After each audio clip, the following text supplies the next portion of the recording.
Hurry up, Paul. Hurry up. He's taking his time. He's standing over there. I'm waving at him and all our loyal fans. Now he's going back over there. He is fooling around, folks. Here he is with that grin. What's up, Chazz? What's up, Paul? Get off my armrest. I gotta have my armrest. Wait a minute. That's my armrest. That's That's mine. my armrest. That's mine. That's my armrest. Mine is the one. See, you can see where the fabric is off and the foam rubber is eaten up and the wood is sticking through. And my armrest is tougher than yours. Done yet? Nope. We are in season 3. Season 3. Yep. VideoCast number 3. Number 3. 0.0. Yep. Take 4. 4. Yep. We'll get this done. This is gonna happen. Well, it's 6:30, give or take. Yeah. There's a clock over there. 4/24, Friday, April 24th. No, it's 4:25. Yeah. I'm sorry. 4:25. We tried to make this yesterday. Yeah, we tried 8 times to make this yesterday, and it didn't work. Issues. But you'll have to watch VideoCast 2.0. Well, everyone who has watched VideoCast 2.0 will understand. Yeah, and the rest of you, sorry, you're out to lunch. What's on our list? What list? The list in my head. I'm looking for. That means we don't have a list. Right. Because it's in your first on the list. Setup sheets. Setup sheets. You see, you knew it. You knew it already. Ta-da! Don't show them that. That's ugly. That's a proof. That's a proof that we made. See, it's all black and white, and it's not quite final. All right, I'll put it over Prettier there. than your ugly mug. Well, that's why I covered you setup up. sheet. Because I am the new X6 Cube setup sheet. And by that I mean a new form, a whole new sheet itself. So when we start shipping out the next batch of kits, it'll probably have new ones. Yep. It's time to print new ones, so we made a new one. And the new blank one. It actually looks pretty much like the old one. If you weren't real familiar with the old one, this one will look about the same. Yeah. But it's more complete. It's got a setting in it for the spacer under the hinge pin bracer, right? Part number 3262. Yep, part number 3262. Which affects your pivot height and works with your transmission height setting to give just the forward bite and side bite of the car, and also affects your anti-squat setting. The Cube comes with a standard 2mm. Yep. So in the kit, stock is a 2mm shim, which allows you to run either 0 or 2mm. Yeah. And then the part we mentioned, 3262, gives you a 1 and a 2 and a 3mm spacer to give you options. Which gives you 4 options. And so that's down on the setup sheet. Also on the new setup sheet is a slipper setting area with you can your 2-disc or your 3-disc slipper, like all the different slipper options out there now. There's a battery position, which should have been on there originally, but so it's just a new, better setup sheet. And so with it, we put up the blank setup sheet is now the new one, and then as well we put up 2 new setups for your X6 Cube. And the first one is mine from my personal Cube. You may hold it. Don't break it. I know you have a tendency. Hey now. But it's Paul's kind of general 2014 setup. It's been I've been developing it December, January, February. It's what I ran pretty much at the Ohio Midwinter. It's what I ran at the Reedy race at OCRC. It's what I ended up at Motorama. After tearing my hair out and changing everything on my car, I went back to the standard setup and was way faster. It's what you ran at Rio. Yeah, Rio Raceway and at Thunder RC. Yep. It's been a really good setup for me. Nice and general, easy to drive, stable, good corner speed. So that's up there. I'd recommend it to anybody. All those different tracks, every one of which has different tires and so on. When I put up a setup, it's a very good general. There's a whole lot of work that's gone into it. Like most, I'd say most companies' kit setups are like that, but my setups too are just very good general. So even as we speak, that setup is on the website now. Yeah. And also it's also on this car. Also, right here. I mean, sort of there here. On the car. Is that here, like this? See? Yep, there we go. There. Perfect. Now it's on the car. You're clever. I am. Also on the website is a setup the Nathan Lavery setup from Cactus Classic, where Nathan took 3rd in stock buggy with a car that was just flat on rails. It was money. Oh man! So that's one area where my setup is not very good. Is a nice sugar. I changed my car quite a bit for Cactus, and Well, we decided to put Nathan's setup on. Not only did he have probably the best result on the team, but his car was just flat phenomenal. Yeah. And we like Nathan. Yeah, he's a we really like good guy. We like putting up other people's setups, you know? I mean, the truck setup to run is still Clayton Easton. Yeah, honestly. Yeah. But Nathan's setup is a really good high bite, sugar track, abrasive outdoor surface. If you're going to go to the Hot Rod Shootout this summer, that's the setup I would put on. I'd start with. And it's also got something interesting for the stock racers out there. If you're racing your X6 Cubed in stock and looking to save a little bit of weight, we don't necessarily recommend this, but you can put it in your back pocket for those big races out there if you're looking for a few extra tenths. To save weight, Nathan took out his battery strap. And all of the hardware, the four screws from the bottom of the chassis that mount the post for your battery strap, the four screws that hold it down, the little hex guys that hold hang the battery down, forward and back. All of that gone, saved somewhere between 15 and 20 grams. Yeah, more than half an ounce. And got his car down to 1,520 grams. Yeah. You know, it was one of the lightest cars there, and it really worked. But we do not recommend that. But how did he hold his battery in? Well, by a whisper and a prayer or something. What he actually did is he used double-sided servo tape underneath the battery to hold it down into the chassis, into that pocket. And then he put, as an extra precaution, he put battery spacer foam between the top of the battery and the top deck. And he used that spindly little flex deck to hold in his batteries, basically. Now, you know, I mean, it makes it a pain in the butt to change batteries or to take it out to charge it. Yeah, if you're at a roar race and you're forced to take it out to charge it. And don't come to us if your chassis is all gummy. No, do come to us. You can have a gummy chassis, and then we'll sell you another one, and you'll have a pretty clean one. Right. See? Yeah. So that's that. But we got the setup. It's a way to save a little bit of weight. Yeah. If you're desperate. And his setup, you know, you don't need to remove the battery strap to have his shock settings and camber links and all that stuff. All right. Check off number one. Now wait a minute. I'm not done because we have item number 2, and you don't know what number 2 is. Guess what? It's my list. Paul has the little cubes on his car. Yeah. They are now on our decal sheets. I'll be right back. Our number 8243 decal sheets have, I think there's 6 of them on there actually, on each sheet. Brian, we got a new shipment of them from BC1 Graphics, Stick It One Graphics, and right here on the sheet, there they are. You can have your own cubes now, finally. So, because when we put these up, Chaz hated them. Chaz thought they were dumb, and I was like, no, these are the best things ever, the best ever. And so we put it up on Facebook, and you guys overwhelmingly said, no, I want a cube. I need to have a cube. Well, it was time to make new setup sheets, so there they are. No, it was time to make new decal sheets. Well, we made new setup sheets too. The decal sheets came before. And so 1, 2, 3, 4, 5. You got 6 of them on there. You can throw them on your pit light, throw them on your charger, throw them on your car as a last resort. You know, and so on. So everyone can have their own cubes. So that's item number 2. Yep. Checked off. All right. Now, item number 3. What is it? Day is it? It is Friday, April 25th. And what happens on Fridays? On Fridays at 9 p.m. Eastern and Pacific. How they do that, I don't know. But anyway, time travel on National Is that it? Yeah. Is that it? On National Geographic Channel, a show called Showdown of the Unbeatables. It is a pretty awesome show. They've got, well, tonight is the 4th episode airing, and so Chaz and I have watched the first couple episodes, and it's a lot of fun. It's a great little show. Yeah, it is a good show. It kind of reminds me a little bit of Mythbusters, actually, where it's got kind of a scientific bent to it. They give you facts and figures. And it's got these 2 guys who are... kind of crazy, a little out there, you know. Yeah. And they show off some awesome technology. And the reason that we're bringing it up is that next week, May 2nd, again, 9 p.m., National Geographic, we will be one of the featured contestants on Showdown of the Unbeatables. So what happens? Now, what happens in Showdown? Yeah. Well, each episode is an hour long, and each episode has 3 contests, 3 segments, 3 showdowns.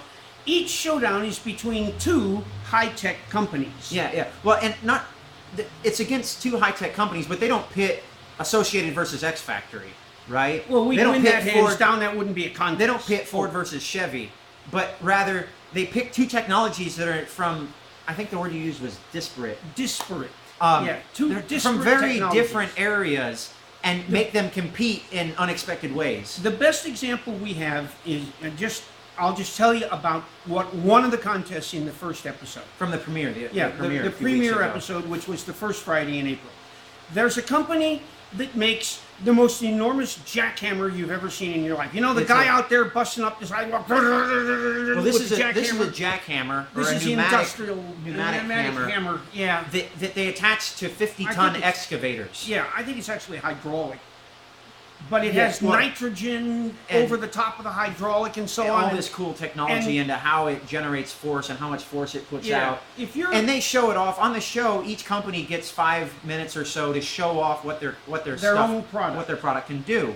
And so they show this jackhammer. I mean, they stack up like lane barriers from highways. They stacked them up like 6 feet tall, and this thing just crushed through them in about 30 seconds. It took a second or two. Done, right?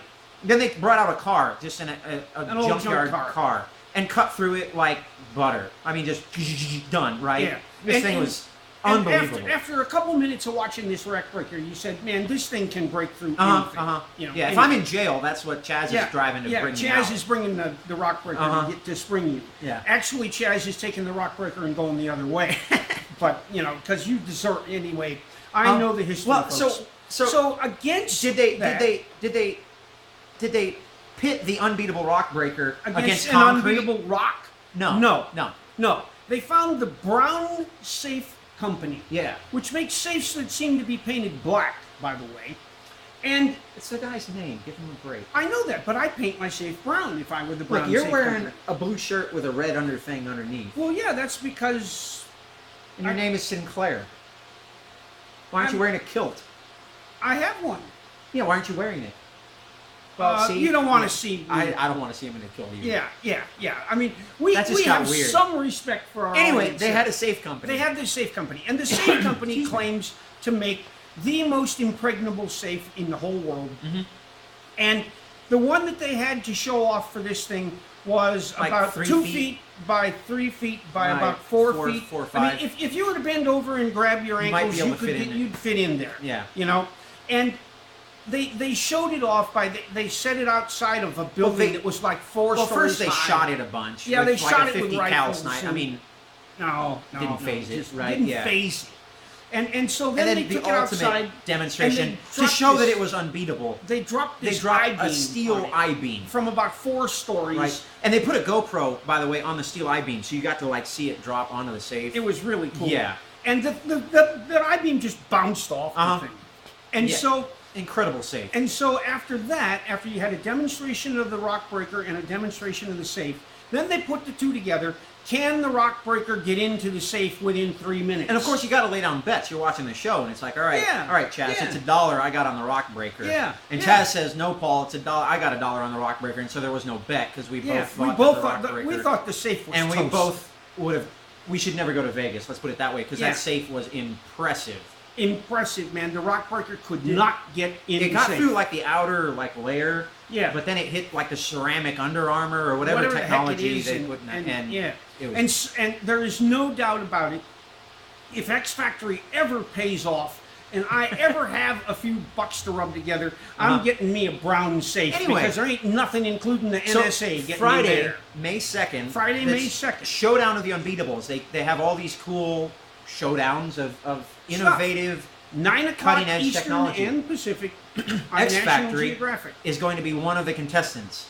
And we want to talk about for a moment on this video the setup stuff that we did for our 5 minutes of setup. First, and the first is we need to give major props to Kurt Schleister and the Ohio RC Factory in Jeffersonville, Ohio, the place where the CRC Midwinters hosted. Yep. So I mean, we know Kurt. We've known him for a long time. Raced against him forever. And when we had this opportunity, they came out to film the background package. They spent 2 days in Ohio filming with us. And so to set it all up, we knew we needed a location where we could build some jumps, where we'd have space to ourselves, and where we could be really flexible about what we needed. Also, Kurt has both an outdoor and an indoor track. They wanted to film outdoors, but what if it's raining? Yeah. And Kurt did one heck of a job, just bending over backwards. Tremendous. What we needed, being more a gracious host. More than we expected. Mm-hmm. He was wonderful. Kurt's a great guy anyway, but this was fantastic. We've posted an animated GIF of testing ramps that we used for some of the stunts they had us do. Yeah. And those ramps were built out of Kurt's lumber at his place. No, I went and got the lumber. Okay. But yeah, regardless, Kurt had tools and stuff that we needed to do it. and we did it. That jump He in lent the gear, us. He lent us a 16-foot step ladder that I had to drive from a top of for one Yeah. of the stunts. Well- And we'll just leave it at that. No, But it was the stunt that it was the GIF stunt. But you Well- see, the GIF isn't the stunt. yeah. Okay, Paul had to do some tricks with the car, and he needed to be 16 It was feet in the air actually to see it. It was actually a lot of fun. Some history. I don't know how well you guys know my background, but I've never really bashed with my cars. Like when I got my very first RC car, I built a track in the backyard. His first and RC raced car around was it. a Tamiya Thundershot. Yeah. Way In back 1996, 1997. Something like so, that, Yeah. yeah. But it's like from an early age, all I wanted to do was race. I never had a T-Max. I never drove around a baseball field or a city park. You Yeah. know. Never mess with mom's petunias. Yeah. I've always been a racer. And so to have someone come out and have an excuse, have someone come up to you with a video camera and say, all right, man, how high can you jump that thing? Or how far can you jump your car? Or how fast does that thing go? And I mean, of course, everyone's gotten the question, hey, man, how fast does that go? But to have someone say, no, really, how fast can you make your car go? Yeah, show us. And in fact, I had a really fun phone call with Nick Mulatto of Viper RC. Well, He's now my this team has, manager. this has to do with the drag race against the car. And we put a photograph of the... There's a photograph of my car lined up on a starting line next to Old Man Billy's Porsche. Porsche. Which was another stunt that we did for Showdown of the Unbeatables. Yeah. And we'll talk about that in a second. Yeah, but yeah. Paul calls Nick Mulatto. In setup for all of that stuff, I call up Nick Mulatto. I knew they wanted to do a drag race, and he had a ton of fun researching. He talked to the engineers at Viper and did some testing himself. Let's say that Paul's car wasn't quite headquarters. stock in that drag race. It was a lot of fun, and Nick had a lot of fun. It's not every day that a team driver calls you up and says, "How fast can I push my equipment?" Yeah, before it blows burns up. And what did you wind up with? I actually ended up the X6 Cube used in the drag races was actually just my normal 2S Protec Shorty batteries, 100C, provided plenty of power. Yep. Normal Viper VTX10 Black Edition speed control, and a 6.5 motor. So I even had a 5.5 I could have dropped in, but a 6.5. The one thing I did do is I geared it up. I think I was running about 25, 26, 81. Which is 6/17 normally, higher than you'd normally run with a 6.5. Yeah. And I also added 30 degrees. A little bit of speed there, folks. 30 degrees of boost on the can and 60 degrees of boost in the speedo. I don't recommend those settings for anyone track running. For anything. Because I honestly had trouble keeping. The hardest thing in the drag race was to keep the front end on the ground until the car hit speed. Yeah. And as that boost poured on, it just kept wanting to lift the front end. All the way down the track. Yeah, and so there was... And the drag race was about 100 yards long. Yeah, it was 300 plus feet, yeah. Yeah. So, so the really cool thing is the film crew that they sent out here to do the work. It was a 4-person Hollywood film crew with two cameramen, 2 full-time employee cameramen. They were awesome. And these humongous cameras. They're like this. These cameras, $20,000, $30,000, $40,000 cameras. Well, sometimes they were on tripods. Sometimes they were laying on the ground. Steve talked to him about what kind of cameras they were and what they were capable of. I think they may have been 4K cameras, which for the techies out there in VideoCast land, that's like, right now we have 720p and 1080p is kind of like, and Blu-ray is, like the highest. Well, 4K is what's coming next. Okay. And I think they may have been capable of that. I don't know. Yeah. They had, just like we have our RC pit setups with our, pit mat and tools and everything, they had, banks of battery chargers and banks of hard drives, and everything was nicely labeled, and they were professionals and they knew what they were doing. It was amazing. Yeah. I was like watching people who are good at what they do work. Yeah. And they were good at what they do. And they worked. And then it was quick Danny and thorough. Then there was a director. Or director, yeah. Guy named Danny. It was fun to watch. And Tim were the cameramen. Yep, and it was fun to watch Danny work because, he's setting up the shot. He knows where the lights are. He knows where, all right, we want this in the shot. We don't want that in the shot. We need an audio pickup here. He was on top of getting what was going on. Getting the visuals down. Yeah. And then there was Annie, the producer. Who Annie was wonderful. Had her stopwatch. Yep. And Annie kept them on time. Danny would have spent all day on one shot and gotten the perfect angle, the perfect light. He would have redone it 8 million times in one day. But Annie was the one saying, "No, Danny, we got to go. We have a half hour to wrap this up, and then we're out of here." Yeah, they were like this all the time. Yeah. In a friendly way, but it was fun to watch. It was interesting. Yeah. Now, what they would do, and we'll use the drag race as the example because everybody's seen the picture, and it's easy to imagine. We ran the drag race 15 times, maybe Probably. 20. Yeah. You know? Well, like, so first they'd actually have us, before the drag race even ran, they had us do the roll-up, you know, because they wanted like a dramatic entrance to show, you know, they had like, they set a camera on the side of the road and they had my X6 Cube roll up and then they had the Porsche roll up behind it. Yeah. And then they had the Porsche roll in and then my car, and they did a bunch of different ways to get, you know, the best looking shot. And they would have Byron here with his camera and Tim over here with his camera. Uh-huh. And we'd do it. And then they'd move Byron and they'd move Tim. Yeah. And then we'd do it again. And then they'd move Byron and they'd move Tim and they'd do it again. And they had GoPros every place. There was a GoPro in the Porsche looking at Billy's face. Yep, to get Billy's I reaction hope as he shifted gears. I actually hope that they show it, but in reality they better not, because your TV set would break. That's not very nice. That's not very If they nice. show your face, I mean... Well, I don't think they will. Anyway. If they're smart, they Yeah. will. They'll cut Yeah. me out of everything if uh-huh. they're smart. It'll just be this ethereal voice over the top of... Yeah. I do want to say that old man Billy was with us the entire time. He took was time amazing. off of work. Yep. And without his help, he just made everything flow. And anytime we needed a bottle of water, Billy had it. Yeah. And He was- anytime we he needed really helped. a hammer, Billy had it. It was Well, just, and, you know, and I'm sitting there talking with Danny and the film guys about setting up a jump or a shot or a stunt, you know, and what my car can do. And Billy would just kind of pick my car up and go change batteries. Yeah. You know? And it allowed me, I mean, I could have gone and changed my batteries, but it allowed me to focus on the film crew and working with them, and you know, Annie, and not have to worry about, is my battery going flat? yeah, Annie was probably didn't even know it, but Billy saved Annie a lot of time. Yeah. You know, and not to So huge mention that props to old man Billy. not to mention that he had that dialed Porsche. Yep. You know, so then we'd run the drag race, and they'd do the same thing. They had GoPros everywhere, and we started with Tim and Byron on each side of the track, and off, down, and then back we had to come, Yep. and they moved Tim and Byron, and they set the GoPros different places and ran it again. There were, let's see, we had a shooting location down at Jeffersonville at the Ohio RC Factory. Yep. And that's where we spent most of the first day. And then we came up and we actually shot a little film Here in right the here shop. in this shop. This shop. And It's going to be in Hollywood famous. Yep. And we quit about, what, 9? No, it was like 10:30 or 11 Yeah, o'clock. it was a long day. Yeah, on Wednesday And then we night. got going the drag race the next day. We got going the drag race the next day. And then we went up to Detroit. Yep. And we shot a really We exciting shot some location stuff in up there. Detroit. Yeah.